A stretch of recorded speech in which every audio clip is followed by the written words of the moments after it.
Okay, hey everybody. I kind of did a lot, so I'm just going to show you. This is the result, and then I'll show you some code. We'll talk about a little bit of the code here.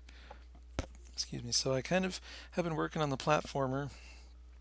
At first, I did the monsters, and I kind of spiraled them out from the center, so that's kind of a weird thing. But otherwise, see the platformer. I took out the planetary rings in the background and the octo trippy things, and I added mushrooms and a weird little spaceship thing because I couldn't find my other mushroom graphic, a little beer, and some pot. So this guy's just going to go around. See, you hit the top and you stay up at the top there. My coworker Dane helped me realize I needed to put that in. Thank you, Dane. That was great.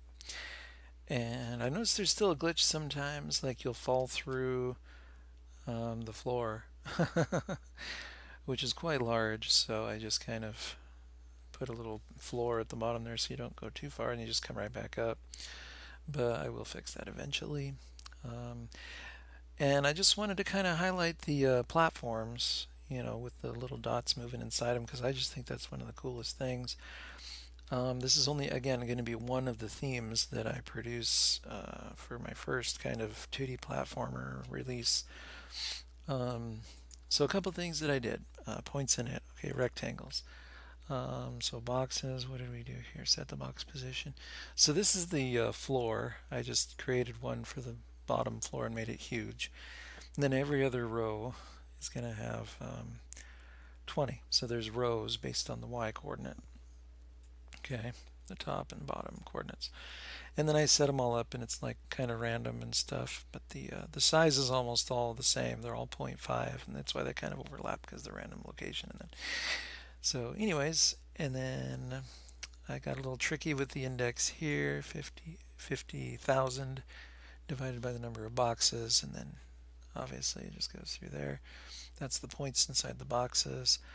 The player, um, the player is the first point sprite in the second array. So you're writing on doing all the items. As you go through each item, okay, you determine an x location, which this is plus or minus 1, so this becomes plus or minus from all the way from negative 10 to positive 10. Okay, and then for y options, what I do is I start with a blank array, so up to 5 different options. Okay, the number of options is right here because you have to keep track. Because what if you only have 3? What if you have 5 on some? What if you have 2? Okay, and then what you do is I looped through all the boxes and I checked if the platform qualifies. So if the item X that we're determining, this is placement of items now. If the placement of the item is greater than the left side of one and less than the right side of the other, then it's an option. So you add it to your options. This is the current index that you're going to store your.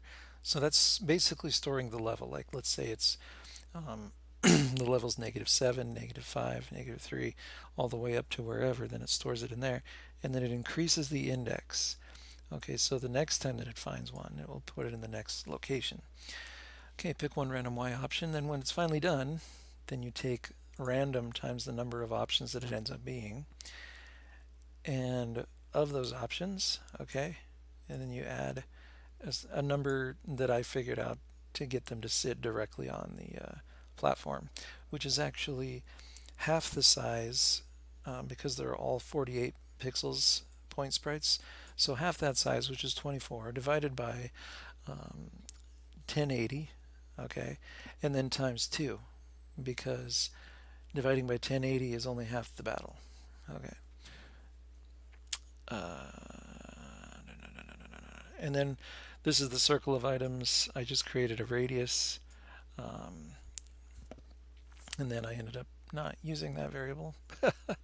So anyways, I set an angle in, and then for int I equals 0 to 20, and then these are all fine, but these started to get crowded, so I went every other one. So this is like 10 in the middle row and then 5 in the inner middle row. Okay, and then each time as it's circling through 20, this will get you to 6.28 in 20 iterations. So it's using that angle to put them on the screen, and then the radius is here from point 1, point 2, 3, 4, 5, 6, 7, 8, 9, and finally 1. Okay, and then these are generated, the octas, everything's still in place, I just don't draw them. Okay, and same with the planetary rings. And then moving, I don't think there's anything weird about the octos, the boxes. Okay, drawing the box, update with keyboard input. Update the items, not the players, so I start with 1 and go through items plus 201 because I added some extra items for the circle stuff. Okay, update the player jumping. Okay, here's kind of some interesting stuff. Okay, so from here to here is the player jumping. Okay, so you start with a dy, which is your velocity, and you add d jump, which is your acceleration. Okay, so your velocity gets added every time. If it goes greater than 0.95, the player ever becomes, then it just sets it to 0.95, sets the velocity to 0.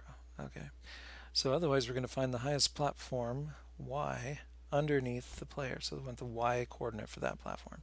So the highest y we're going to start out with is -1, so that's the very bottom of the screen.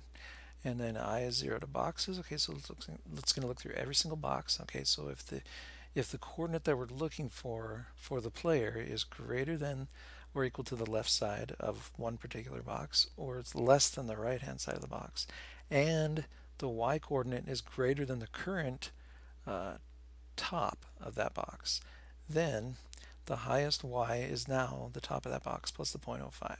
Okay, and then it loops through all the boxes and it figures out the sweet spot, the one that's directly underneath the player and not the ones that are above it, even though they might be on the same horizontal plane. So then check the player should rest on that platform. So if the player is less than or equal to the highest y and the velocity is less than 0, okay, so that means if the velocity is less than 0, that means it's headed downwards. Okay, so we're not going to check on the way upwards. So then you set dy to 0, and you just set it to the highest y, and the player is fine on that platform. And that is pretty much all that there was. I don't think I did anything else, really. That's all the magic, folks. The only other thing was I added C0 and then 4 and 5 right there. So in my shader, I added 2 more textures. So we got sprite texture 1, 2, 3, 4, and 5 there. Okay, and then I added to the first case, which is 0, you can choose the second variable to be 1, 2, 4, or 5, and it loads that particular texture, and it references that texels from the point coordinate, GL point coordinate. And so that's what we do with all those points. See, those are the items, and then yeah, these are the items here. So 0, 01, 02, 04, and 05. I think that's all that I can really explain at the moment. So thanks for watching. Be sure to like and subscribe. And obviously I'm heading towards a 2D platformer, so we're going to kind of polish it up and put an intro screen and a menu and a little GUI inside with a title and a logo or something displayed, and then a score. And then we're going to work on a little inventory system coming up. And then we're also going to work on